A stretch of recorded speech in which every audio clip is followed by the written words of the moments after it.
I want to thank you all for joining us this morning for our next Capital Connections session, number 3. We will be talking about market analysis today and taking a look at the competitive analysis tool, as well as giving you all a chance to ask any questions you have so far while you're working on your business plan. I would like to start off by introducing our first speaker today. It will be Kevin Rayford. He is the manager of Nevada Grow and the Minority Business Development Agency. And Kevin, if you could, please. Good morning, everyone.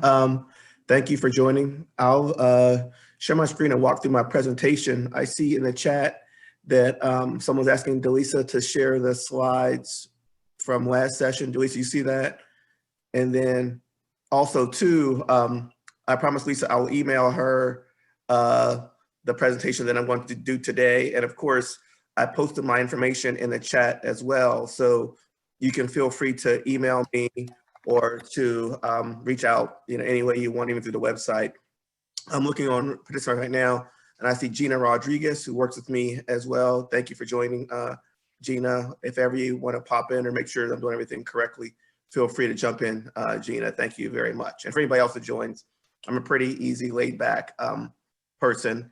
I'm an entrepreneur myself. My business partners, my college roommates and I, graduated from University of Pennsylvania in 1990. And so my college roommates and I, we have our own business together called RaiseYourSpirits.net. It's a shameless plug there, but I tell that to entrepreneurs when I go through these presentations to let you guys know I am an entrepreneur myself. So RaiseYourSpirits.net is an online company. Now we do virtual spirit tastings, so whiskeys, bourbons, scotches, you name it. And our clients are Fortune 5 companies that want to stay in touch with their clients during this time period. So yeah, so I've got a business of my own, RaiseYourSpirits.net, with my college roommates. We started a long, long time ago, and fortunately, we're still going and growing a lot during the pandemic, as a lot of companies are trying to stay in touch with their clients, but they really can't reach out in the way they did before. So if you want to know what it's like to have an online spirit tasting business, feel free to get at me as well. So with all that being said, let me start my presentation. Can everybody hear me? Give a thumbs up. Okay, got it. Thank you, Joe.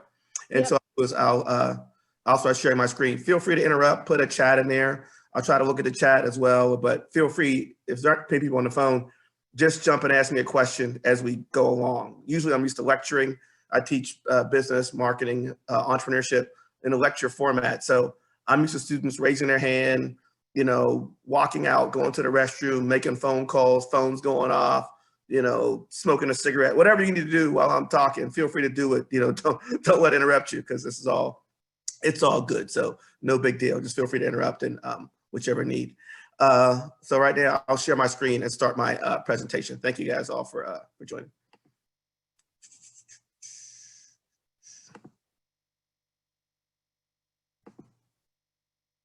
Here's my contact information. That's the last screen, shot, but that's my contact information just in case you need it. Kevin Rayford, at Nevada Grow. You can see that was my pre-COVID hair. So that's before I stopped going to the barbershop.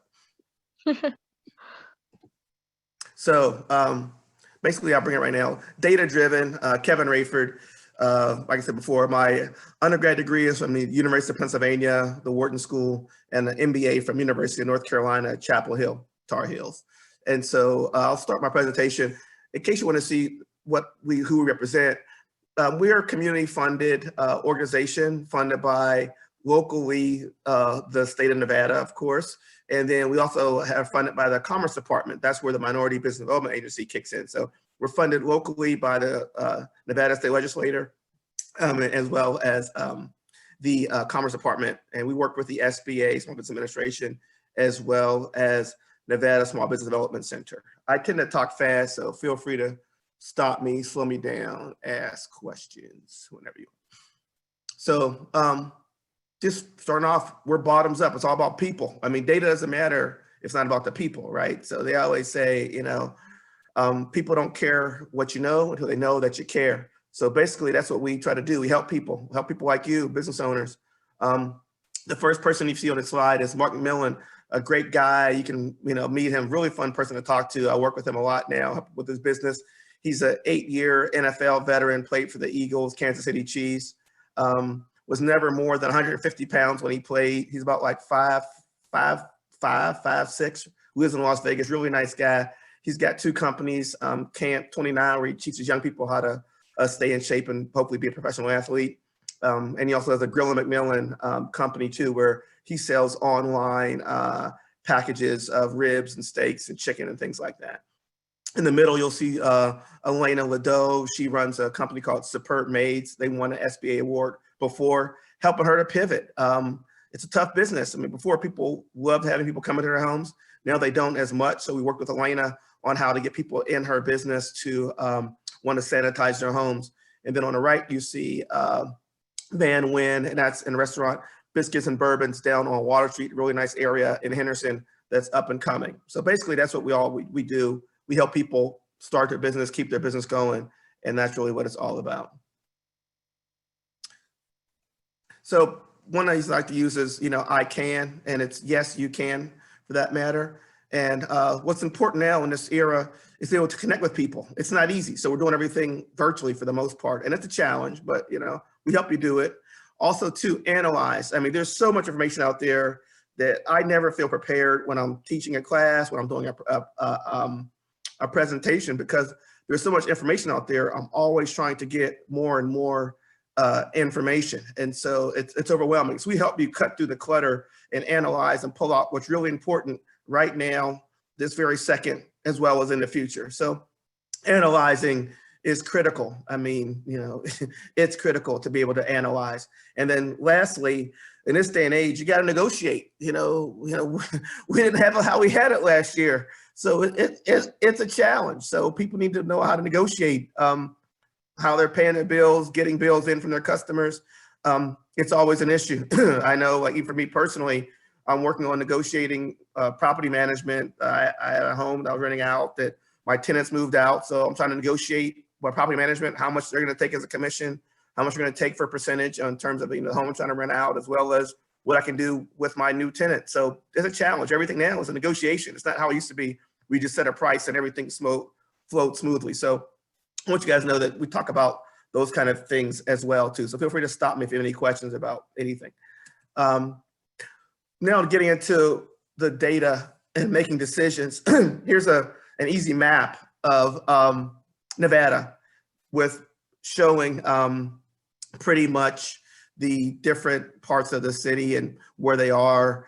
I'm going to show a little bit of data on this one right here, 89113. I don't know why I just picked that, but that's something that an easy place to look at off the 215. It straddles at 215, so it's interesting right there. And so you will look at that neighborhood. And so you can go into that neighborhood, and it's important to know who lives there. And I can break down the demographics really deeply, but if you look real quickly, it's like, here's a population as it's showing right now. If you look at the percentages here of the population and who's there at that point in time, you can see the actual numbers, white, Asian, Hispanic, and Black. So it might make you think, okay, well, if this is in that neighborhood, what should I be selling?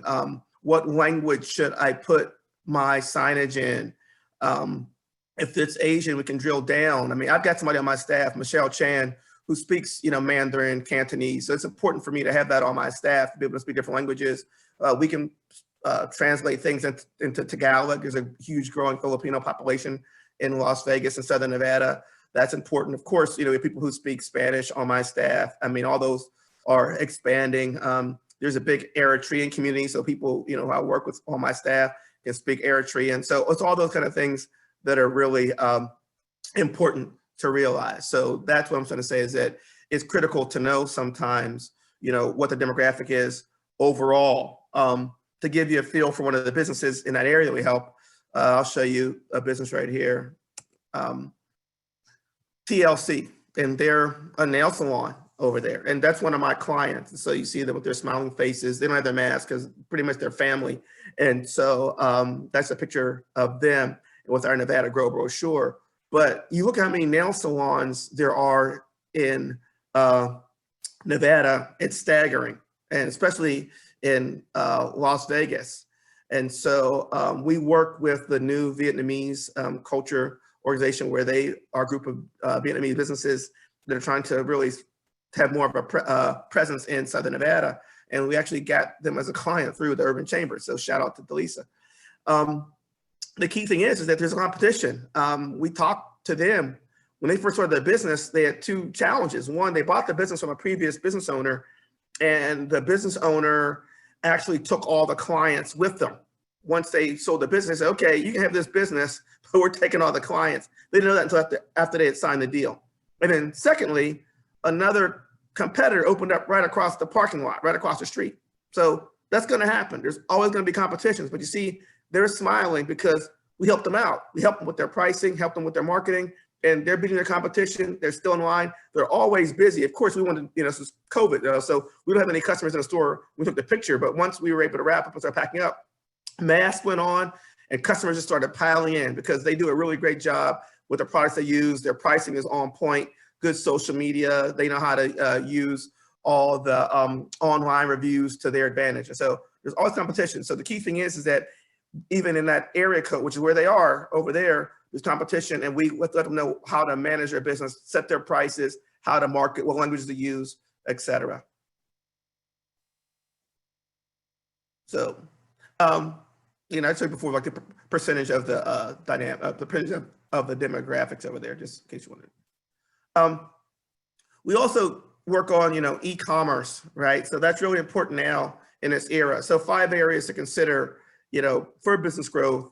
One, let's face it, you got to do everything a bit online. You have to know how to have a successful e-commerce business. You need to learn how to handle everything from that way. So enhance e-commerce abilities. Be able to have videos. We'll talk about that later. Be able to have video. Be able to have easy payment systems. That's critically important. Also have mobile functionality. People need to be able to see what you're doing on their phones. That's really critical now.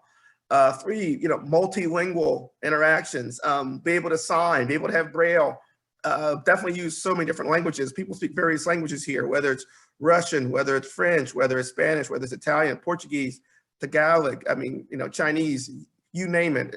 It's really critical. And whenever I get a chance, I'm always practicing my Spanish. It's imperative right now. Enhanced videos for usage model presentations. People don't know how to use your product sometimes. And so it's important that you let people know how to use it. I'm working with a client right now over in Henderson, and they have a device that helps to sanitize rooms. And so we got to do videos to show people, how does that work? How do you turn it on? How big is it? How do you put it together? When you have to plug it in? How far can it reach to sanitize something, to clean up what's going on? Those are all critically important. And then next, you want to be modular. You want to be able to service big clients as well as small clients. You want to be scalable. If you have a product, they say, well, I can only do this product or service if there's 100 people. Well, can you do it for 5 people? Can you do it for 2 people? That's really important. And then also, 2, seasonality is critical. You want to be able to jump on what's going on right now. One of the first lessons or lectures that I teach in my class, my first homework sessions that I give out, is I make all my students put a list of all the months in the year, January through December. And then at least one per month, write down something special that happens in that month that if you're a business, you need to be aware. And so for January, people need to be aware, people are going to celebrate. It could be something as obvious as Martin Luther King Jr. a birthday. That's something that people might be looking at. So might want to have materials that are centered around that.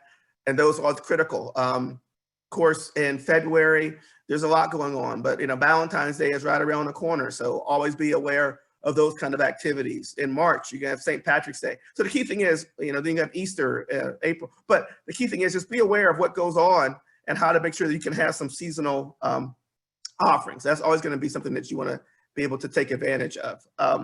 It's important too that you realize that, because social media is driving so much. In our organization, we make sure that our customers know how to use social media. There's one of our clients, Byron at BeFit, And he posts things on social media. He gets a lot of views. Just an old one. He's got even more views.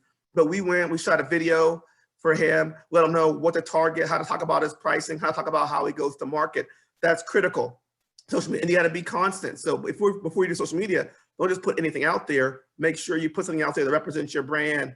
Also, we've done the Salt Room. That's another place where we work with Ava and her team. And that's important too, to do the videos and to make people know social media. You see the testimonial, beautiful video. The Salt Room is such an amazing place to relax and heal. I need to get back into the salt cave soon. And so to be able to show a salt cave in a video is critical, because by saying that, you have no idea what it is. But that's why you want to have people shoot videos for you, go online so people can see the usage model about what you're providing. You see on this slide right here, prior to social media, people went to live events. Unfortunately, that's not how things are happening now. So social media is critical for startups to get in front of targeted people virtually. You change the way you communicate. Business cards aren't used as often, but it's critical. And you need to make it easier. Businesses provide value up front prior to asking anything. So having a video, people know who you are, what you're about, what you're going to do for a company, and then just how you can go to market, in that way. So that's all really important. TikTok, I don't know if you guys are on that now, but that's become increasingly important as a tool. A lot of major companies are starting to use TikTok. Now TikTok allows in-app purchases. Well, just buy products from a dedicated page without leaving TikTok. That's becoming a big deal now. Kroger's transforming your dorm challenge, users to post before and after videos of their dorm makeovers and took them to the page that can buy products. You can create a sponsor challenge, with guests, and in my denim challenge, a company had where users record themselves wearing the guest denim.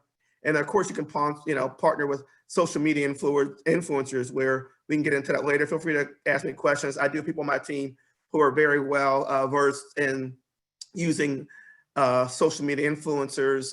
One of my former students is actually a social media influencer now. He already has his silver button from YouTube. When he over 100,000 subscribers, now he has over 200,000, and he's doing really well. I talk to him almost every day. Jonathan Santos, fantastic. Go to YouTube, check out his channel. He's also one of my staff members on my team. Shameless plug there. And so, I'll wrap that up. That's me right there, of course, pre-COVID. Here's my information. You can reach me, kevin.rayford@csn.edu, as well as Nevada Grow. You can click a website channel. And of course, I put my mobile number, so you can feel free to, call me, text me, or do whatever you want to do to be able to reach me, in that fashion. So I'll, pause right there for any questions. Elisa, if you want to open up the questions, that's fine too, or we go to the next section of it, because I don't want to keep people any longer than we have to. Okay, so Lauren B. Parker did ask, where did you get this data from? Oh, excellent. So we use Esri for a lot of data. Pablo Rea, who's on my staff, we use Esri as one of our main databases, and that's where we get most of our data from. But if you email me, I can send you how we get our data. And there's also even a link on the csn.edu Nevada Grow site that shows you how to get free data, and it's free. Just email us, ask us what data you need, and we'll even tell you what data maybe you should even be using. And so, it's all fine to go that way as well too. Can you also put your contact info back on the screen again, please?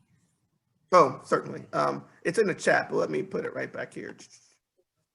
One more question. And I'll share my screen again.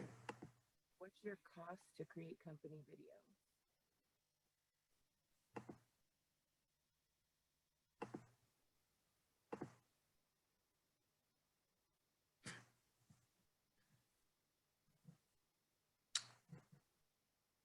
One more question. What's your cost to create company videos? It's free. Your tax dollars.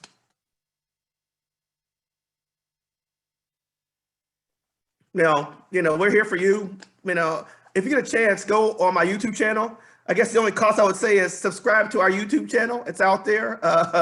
You go to YouTube and you put in Nevada Grow, you'll see our channel. But yeah, you can't be, you could be, but please subscribe. That's where your video's gonna be anyway. But please go out and subscribe to our YouTube channel today. and then tell me subscribe, and we'll set up a time to shoot your video.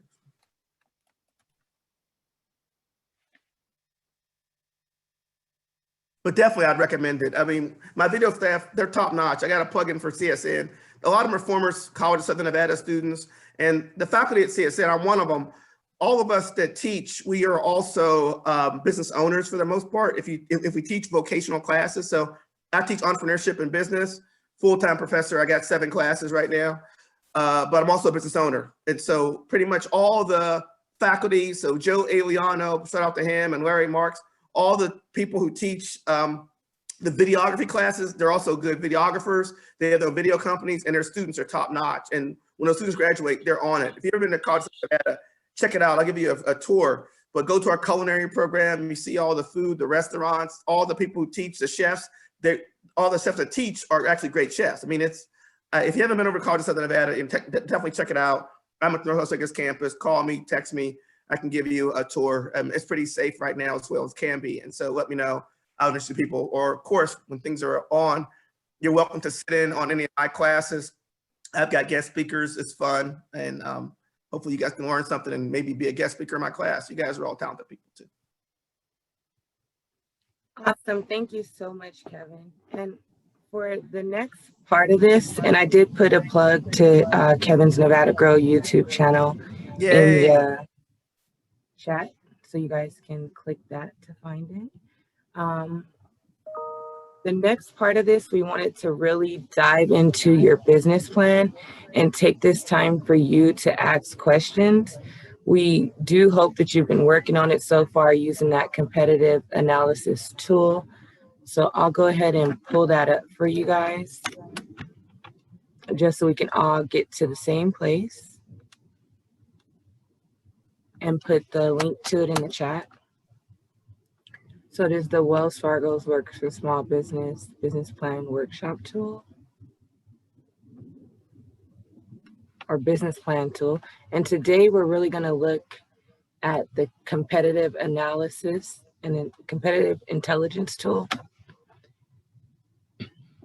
and dive into that. We wanted to see if you all had any questions about your business plan, if you're stuck on any part of your business plan, any questions for Joe, any questions about the tools that you have here. So if you guys could please use this time to raise your hand, you can unmute yourself, you can type in the chat as well. Sandy, there is a recording of the previous class. If you type your email in the chat, we will be sure to send you the 2 previous recordings and slideshows. And Delisa, my network, because I'm on my Wells Fargo laptop, I can't see any text chats. So if you would just shout out questions if we get them. And my apologies, Joanne, if I'm speaking too quickly. So at this time, we'd like for you all to take the time to ask us any questions you may have. We do realize that there's a scholarship at the end of this. So we're going to give you 1 to 2 weeks to turn in your business plan after the last session. After that, the business plans will go before a committee where they will be reviewed, and then they will choose the 3 most viable business plans. And NAACP, in conjunction with Craft House Brewery, are providing these scholarships to these small businesses. So we do have Ashley Randolph on the line. She's part of NAACP, and this was really her big idea, and this is her baby. So giving her a shout out for that.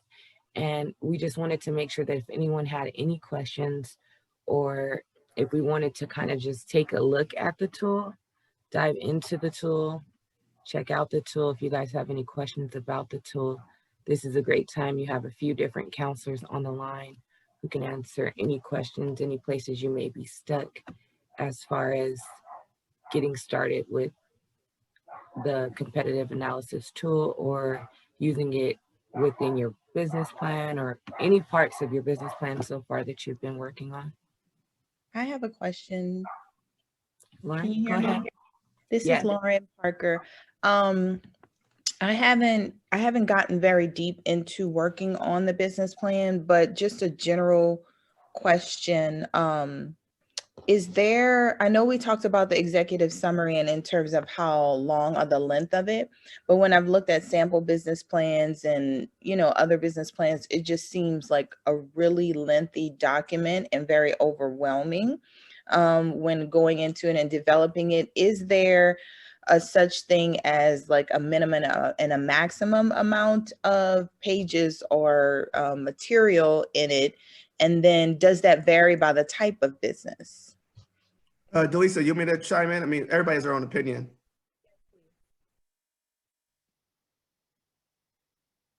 So, can you hear me?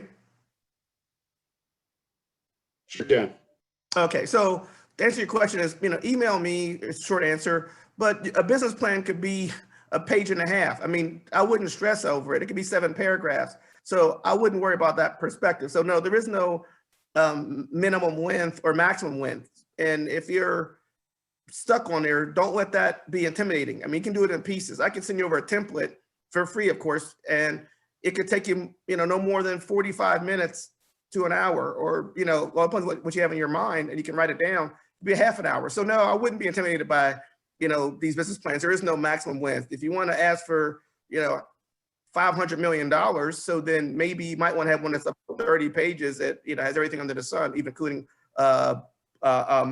instruction model, as well as a list of all your future employees. But I mean, no, I mean, you don't need to have something that long in case you're wondering, but don't let it intimidate you. Just start immediately and we can help you. Yeah, and I would agree with Kevin. You know, when we think about business plans, it's your story. And Delisa, I know to help support all of you, we do have the business plan tool, and Kevin, thank you for offering up yours as well. I'd love to see it and see if there's anything we could take back to the Wells Fargo Works site to help improve ours. We actually pull our template from the Size Up or part of SBA, and it does break it down for you. But again, what you'll notice is there'll be examples, but there's not a specific link to Kevin's point. I think the big part, and depending on what you're trying to accomplish, are you writing your plan to get something on paper so you physically have an outline for how you want to operate your business? Or are you now at a stage, maybe in growth stage, where you're looking to ask investors for them to contribute? You may have to elaborate based on that conversation all the way up to where Kevin talked about, and where I see the most thorough plans needing to be made is for government contracts and what they're looking for in those requests. So it is more for you, and I would say that's what we're focused on today, is getting your plan on paper. That is how you currently operate your business. And then from there, we can always elaborate more on it as you continue to move through the life cycles of your business. So hopefully that helps. It does. Thank you, Joe. Thank you, Kevin.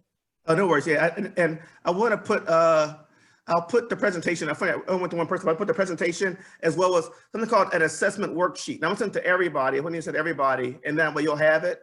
But it'll be like my presentation as well as an assessment worksheet. But it gives you a good template for how to start a business plan, at least to get your thoughts down on paper. So let me send that to everyone right now. Another question that we had was about the final date. So the final date to turn in your business plan will be February 16th.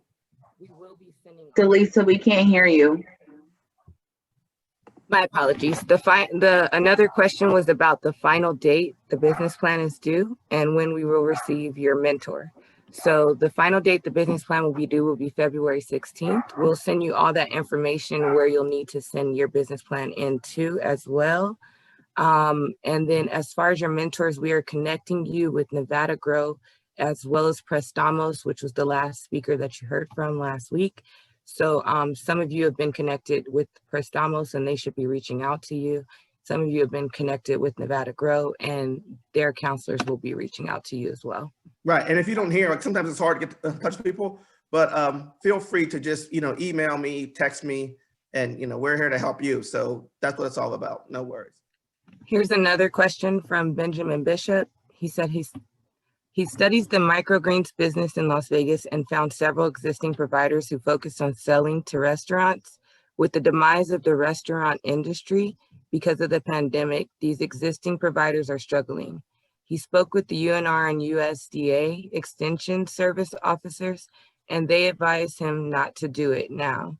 He can grow microgreens, but his concern is his ability to sell them.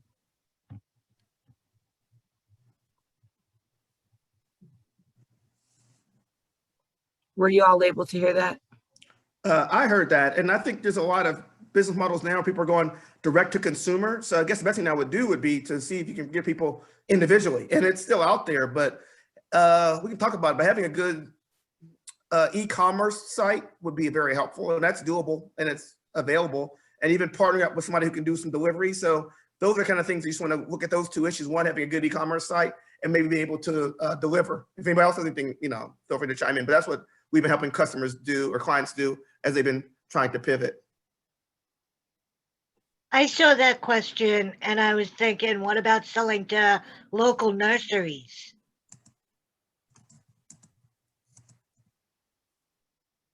This is Ben. I did stop by the Star Nursery and the other one, the Moon one. They're both on. They're very large commercial industries. They get their products mostly out of California and Arizona and provide landscaping. And yeah, they say there is a demand for not microgreens per se, but more just small, like 4-inch potted herbs that someone can take home. But they produce on such an industrial scale. I'm not going to compete with them on that kind of a price. I agree with the idea of going with an e-commerce along with delivery. But on I guess I will need advice on e-commerce. Where do I advertise this item? Is it something like on Amazon or Etsy or some other local website? Because I'm going to be one and only here in Las Vegas. I'm not trying to sell it to the whole world. Well, I mean, for you, Ben, I would definitely target just that demographic. And so it's not hard to find people who would want to purchase your products. As long as we know how much you can provide and what your lead times are, then it wouldn't be that hard for you to get 6 or 7 clients. You don't need to go to the whole world, but it all depends on how much inventory you have and what you can do and how well you can fulfill orders. We can definitely talk about that. I will contact you. Please.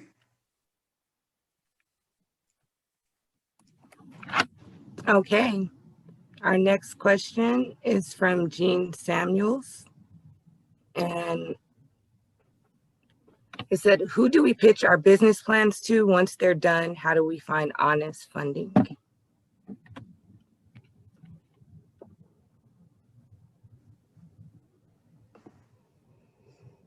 Ask it one more time, Delisa. Make sure I captured it right. Who do we pitch our business plans to once we're I can't hear you. I apologize. Who do we pitch our business plans to once they are done? How do we find honest funding? All right. I'll jump in on this one. I think there's quite a few resources. Delisa, I'm going to send you a link via email. I apologize. I can't use the text chat. It's corporate firewall blocks it. But I like going to the Business Opportunity Finance Network. It's a resource that provides alternative methods of lending. We actually link it in one of our articles that we title Staying Afloat During COVID-19 on our Small Business Resource Center. And I'd love for you all to just have an opportunity to pick through it.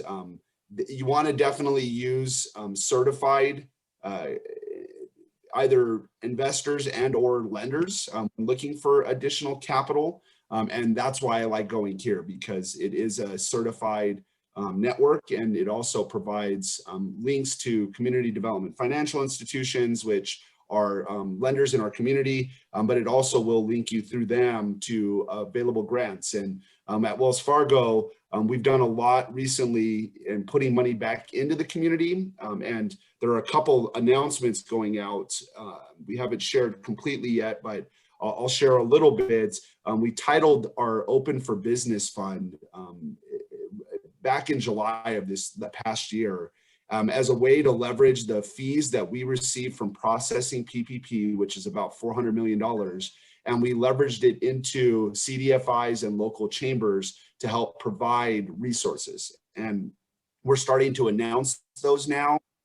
And one of our bigger groups in Nevada, Prestamos, is a recipient. We can't disclose how much yet, but just know that we're trying to give as much as we can from there. But these community development financial institutions, along with local chambers like the Urban Chamber, have an opportunity to really point us in the right direction. So Delisa, I'll send a couple links to you if you don't mind throwing those in text chat. Thanks, Joe. And also, someone mentioned, can they get a business plan template sent over? And I know that you had spoke about that at the first session as being a part of the tool. Yeah, it is. So there are examples. So what it will do when you get into the tool is it will break it up and make it manageable. Kevin will attest that writing a plan can feel daunting, but in reality, it's our way as a business owner to really put on paper what the steps are to help your business become successful. So it will break down those steps inside the tool.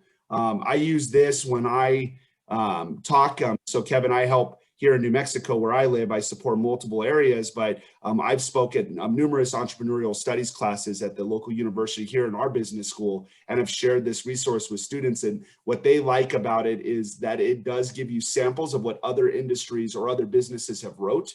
So it gets you at least thinking the right way. Now, obviously, that's just an example. And what I like seeing about business plans is it's true to what you do as the business owner, not what you think we want to hear. It's actually the steps you take to be successful. So there are those resources built into it.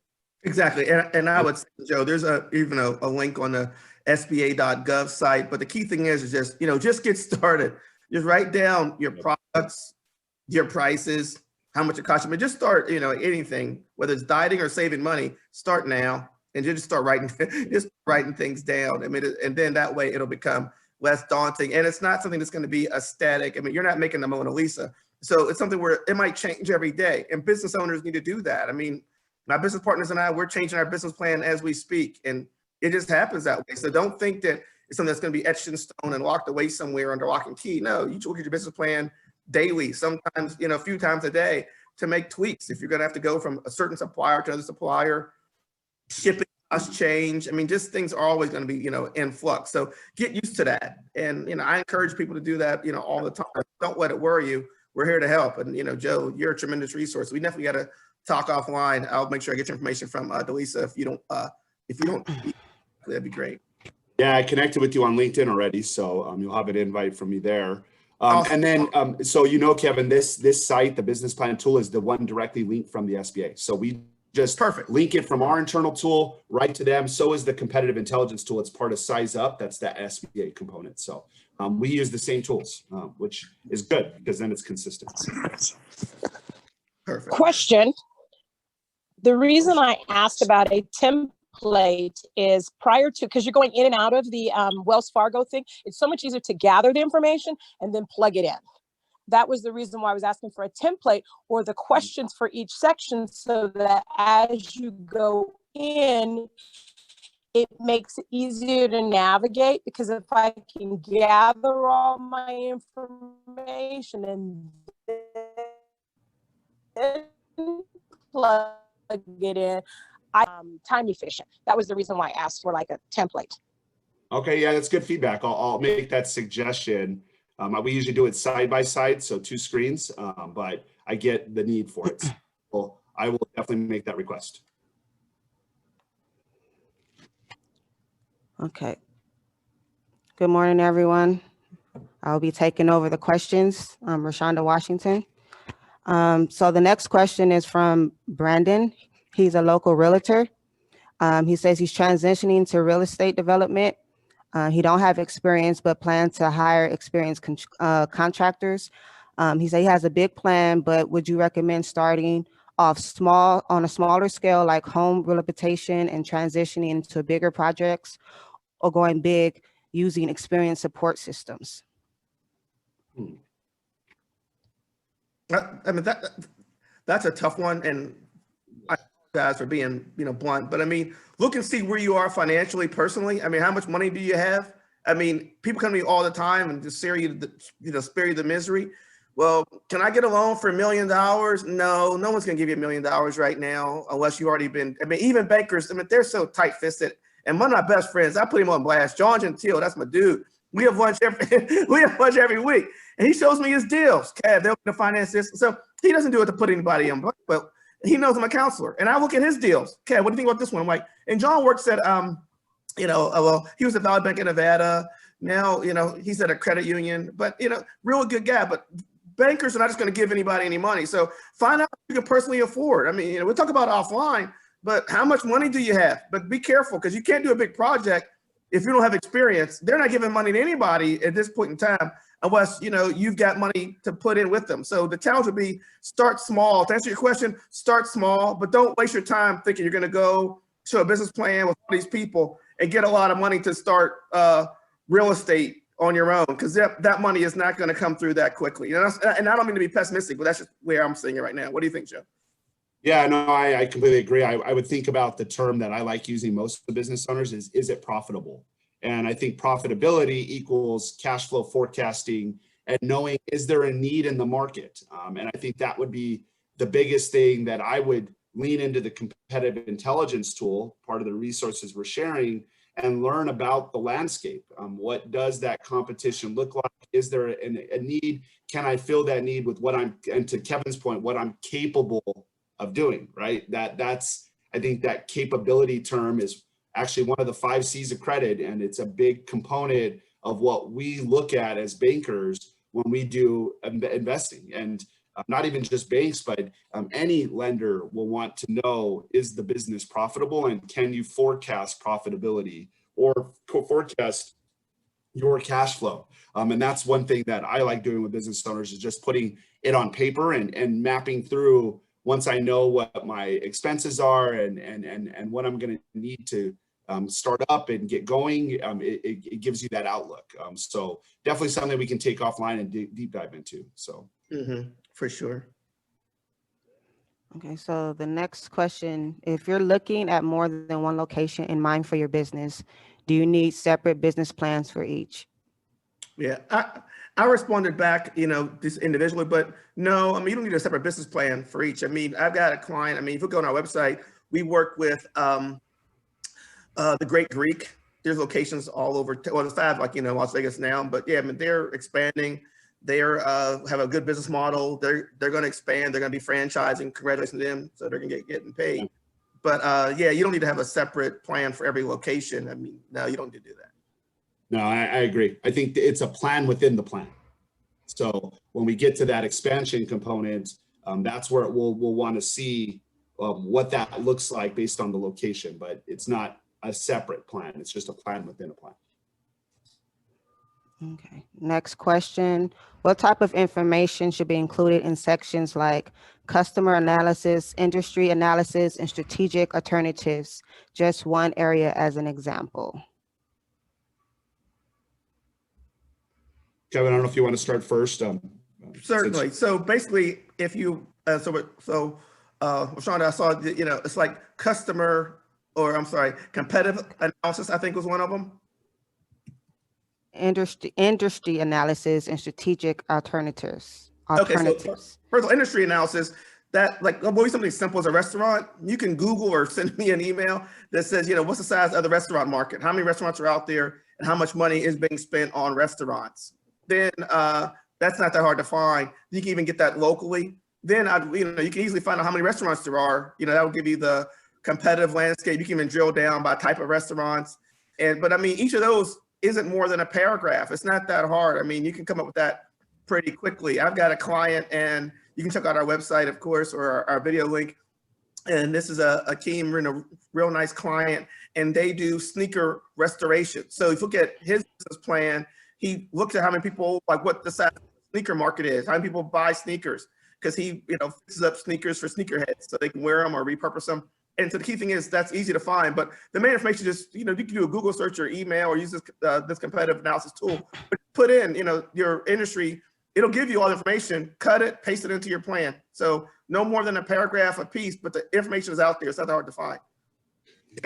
Yeah, and that competitive intelligence tool that we offered up in class 1, which is part of wellsfargo.com, that size up program gives you that competitive landscape. And I define it the same way, Kevin, when I think industry analysis, it really is a market assessment, really for the business owner and any analyst looking at the business to understand the competitive dynamics of the industry. And if you weren't part of class 1, when you get into the intelligence tool, once you get your industry selected, there's a competition tab. And when you pull that tab, it will show you everyone in your area that does or pick the same type of business or NICES code. So it will show you that. Now, from the customer standpoint, there are a few things that I've taken away and just in my learnings as I've worked with business owners. And really, when we think about customers, it's structuring what you feel your existing customer base will look like. And then it's by breaking down and identifying what your most valuable customers will be. And then how do you keep those valuable customers buying is number 3. And I think those 3 components of your analysis help just identify truly who is the segment of people you are wanting to do business with. And I think that's the component of the analysis that's critical. Right, and Joe makes an important point. I mean, those pieces are, if you break things into 2 areas, those are definitely the order qualifiers. So in any business, any situation, you got to have those key components. And and I'm always trying to be optimistic, is that Joe's 100% right. You want to have that information, and then that should lead you to the second part. What are you doing to address that? Because that information is out there for anybody. So look at yourself. I mean, there's not a day that goes by where I'm not working on my organization, because we're still a bit, I'm funded. It's like, what makes Nevada Grow different than NSBDC, the Women's Center, and everybody else? And I'll tell you in one word: video. We produce videos for you to put on social media, and that's what we do all day, every day. We try to be the best at it. And so when I go for the state legislator and I go, I need more money for my program, why? Look at our YouTube channel. We give free videos to businesses that help them market. I want more money to help these people in the community. And that's what it comes down to. So yeah, I can teach you how to do a business license.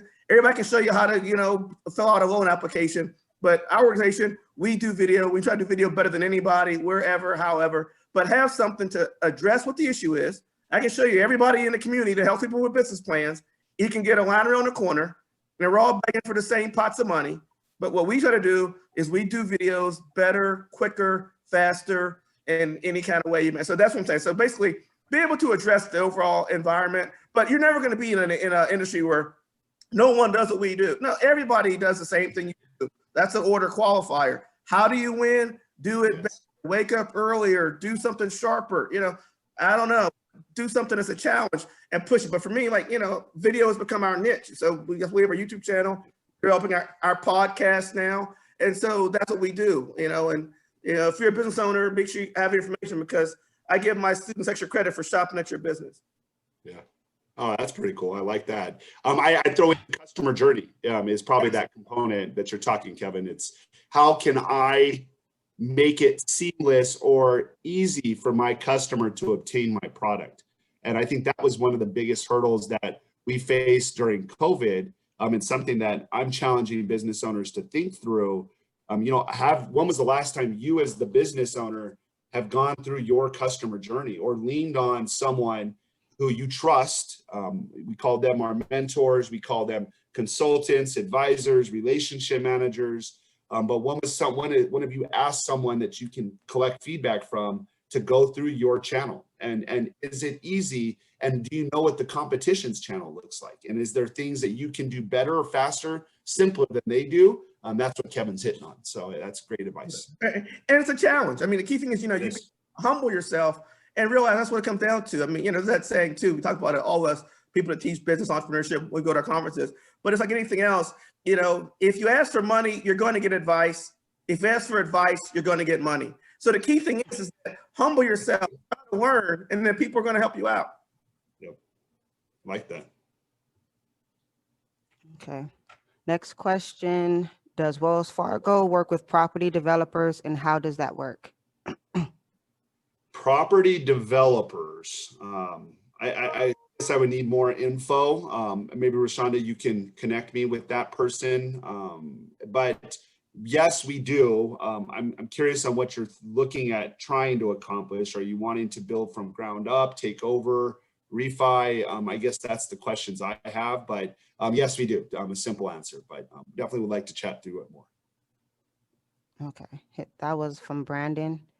I'll give you his information. And Brandon, my email is right above my head on my screen there. If you want, even I use the business card, so it makes it easy, but I'll keep over to the left. It's just my name spelled out at wellsfargo.com. So feel free to shoot me a note.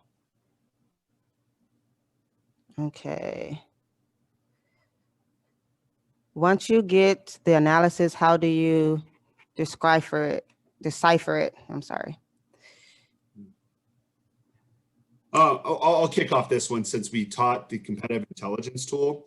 The cool thing with that tool is as soon as you enter in the statistics, it actually gives you the deciphering or the comments on what to understand and what's important after each of those categories. So keep clicking in that tool. But reality is, and what we've talked a lot about already, it's not necessarily the big portion of deciphering comes in whether or not your business can make money. I think that's the key component. We call it cash flow. I've mentioned it a couple times already, but that's the deciphering. But the tool itself does help give you where the data was pulled from. Plus, it expands your worldview and not only looks local, but looks nationally as well. So it does give you a local perspective, a national perspective, and it gives you a startup perspective and an existing customer, right? Existing business perspective. So it gives you a variety of lenses to look at that data through. And then lean on your consultants. That's the only thing I'd add, Kevin, right? Totally. I mean, those out there that can help you. Again, I like you're saying, you got to ask for advice.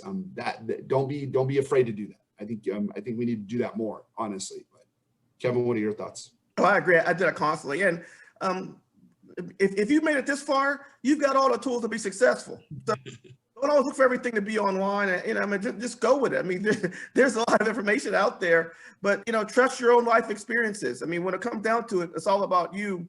At the end of the day, you don't just want to rely on what you're downloading off the internet or seeing on TikTok. You got to start, applying your skills out there too. And I think if you're on this call, that means you got the ability to be successful. So, I'm going to be in your corner. Joe's going to be in your corner. Delisa, Rashawn, everybody over in chamber, Ken Evans and Shondell, we're going to help make you successful. You're going to make it.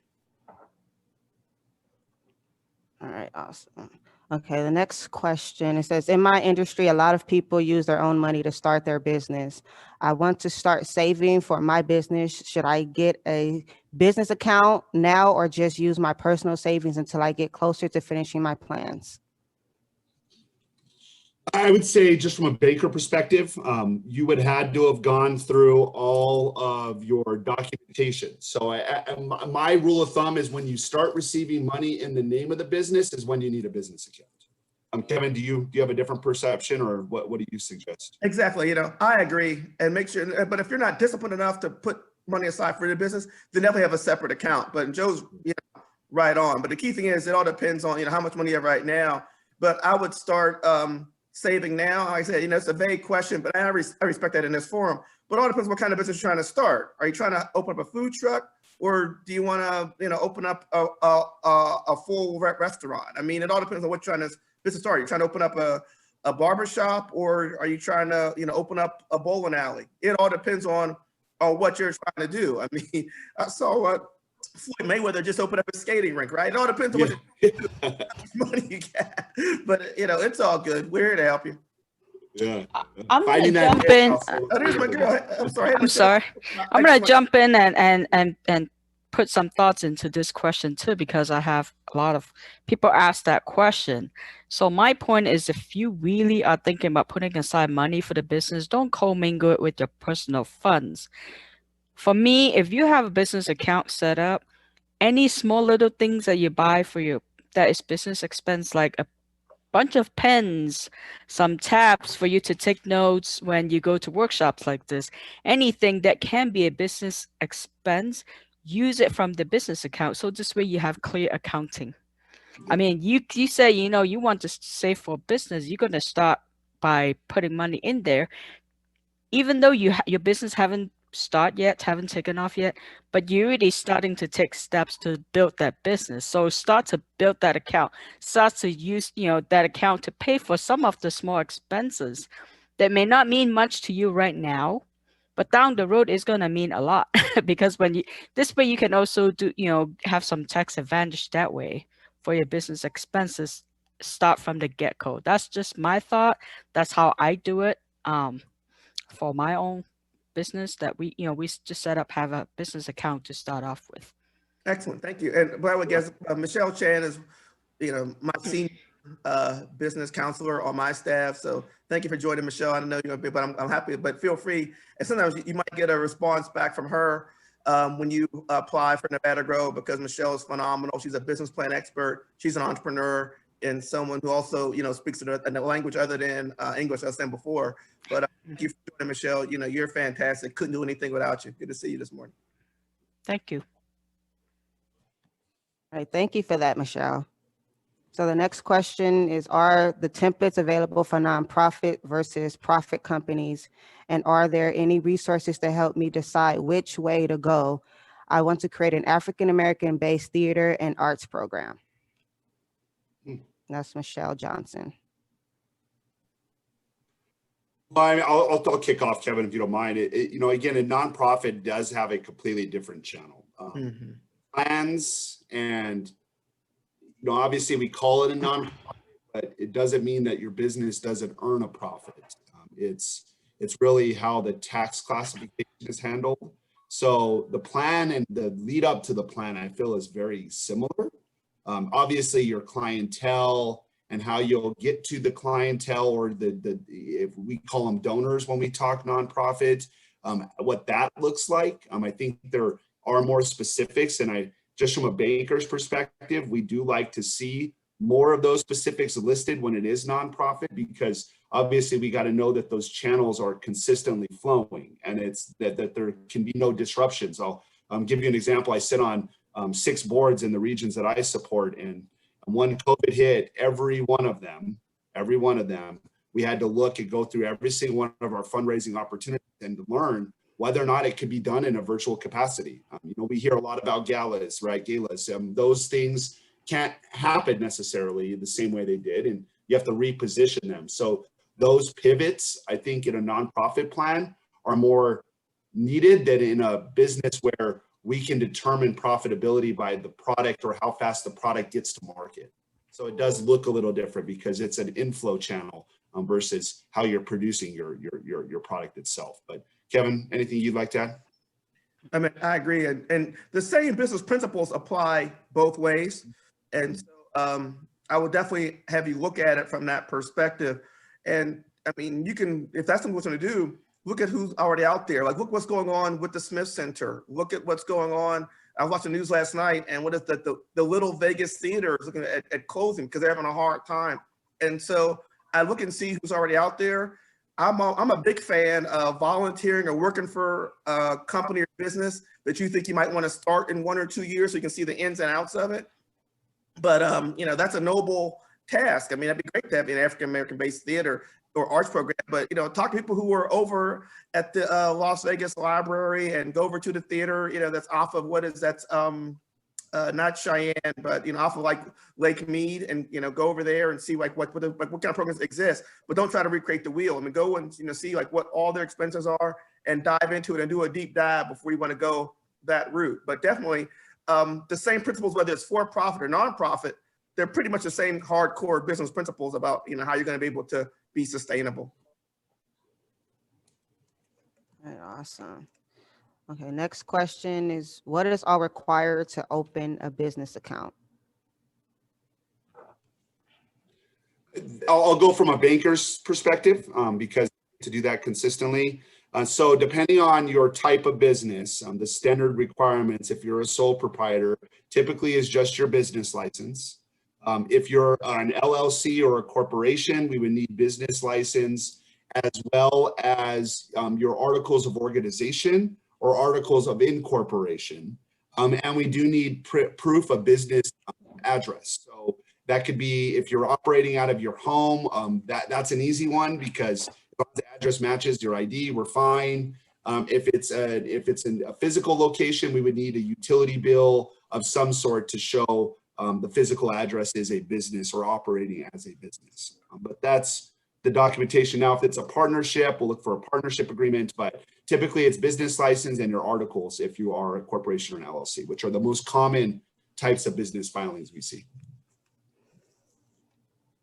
Okay, so it looks like we are just about out of time, even though you have several other questions.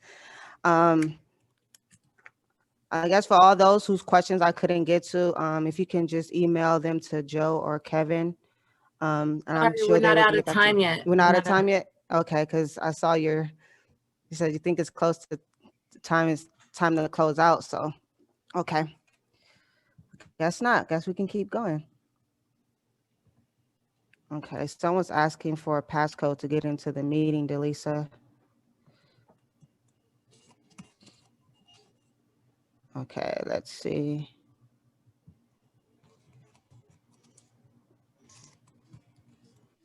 Okay. Okay, here's the next question.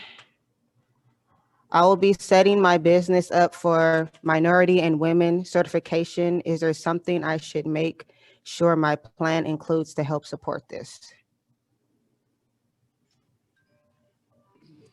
I think definitely punch noting what you just said. Absolutely talks about the type of customer. Now, what comes along with being in a diverse segment or focusing on diverse segments are additional opportunities, especially from some of the resources that I talked about, which are, for instance, are Open for Business Fund. But I'd also share more about supplier diversity and supply diversity groups within organizations, depending on what your product is. Definitely an opportunity to be classified as that. And there are some certifications that are out there. So I utilize the SBA.gov website quite a bit when talking about this with business owners, but definitely include that. I think that's important information for everyone to know. And it gives you a specific customer base, which also creates loyalty, which is very important when we think about cash flow. All right. So that was the final question. Oh. And I also put the website mbda.gov, Minority Business Development Agency. So check that out too. Thank I mean, you. information out there. And like I said before, look at those, and even local governments. Everybody has a different set of criteria for qualifying for women, and also too, don't forget if you're a veteran, that also helps as well too. Yes. But look at all those ways you can look to distinguish yourself, and then once you get certified, then like I said before, that's only an order qualifier. There's other minority businesses, so don't look at that. Well, now I got that. People are gonna start throwing me money. No, that's not what's gonna happen. So once you get that, still make sure that you're still hitting those hardcore business principles, because no one's gonna compromise or accept subpar work just because you qualify for a certification. So be able to compete even when you have those certifications. All right, awesome. Does anyone have any other questions that they want to ask Kevin and Joe at this time? If so, you can type them into the chat or unmute yourself. All right, so if no one has any other questions, I guess we can close out. I'd like to thank everyone for joining us today. We will be sending out recordings of the session, slides, and any additional notes and resources mentioned today. I would like to remind everyone to use the Wells Fargo Business Plan tool. Thank you, Kevin and Joe. Please, I want to remind everyone to please work on their business plan. Call the chamber if you need assistance. And thank you all for coming. My pleasure. Thank you for having me. See you guys next week. Bye, everyone. Thank you. Bye. Bye, everyone. Bye, everyone. Take care. God bless. Bye. Thank you. Thank guys. you. Thank you so much.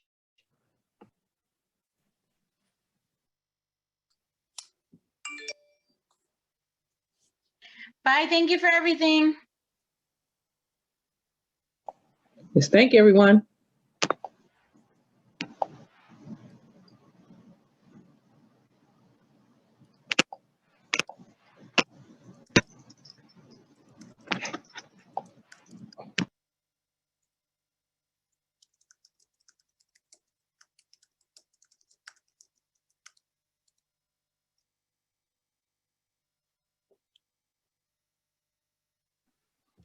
Lisa, are you still here?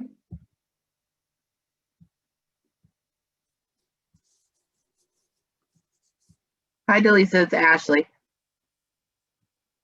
Okay, you put your number for everyone, but was that just for me?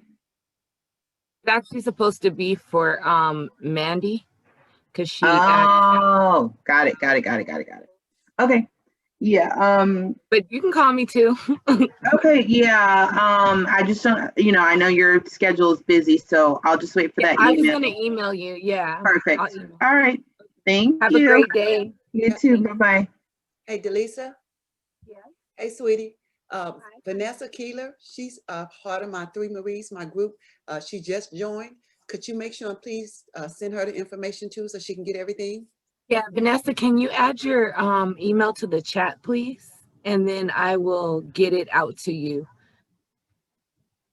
We'll send you a recap. The next recap will have all 3 of the session recordings and then the slides to go along with them. So you'll be able to look at all of that.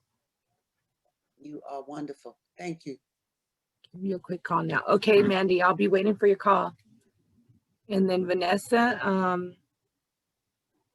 also Cornelia, I'm not sure if she can hear me. I know I'm not, but I'm gonna put my email in the chat. So if you want to email me over her information, I can make sure she gets a link to register for the next session and gets all the information. Okay, D Stewart, I got it. Yeah.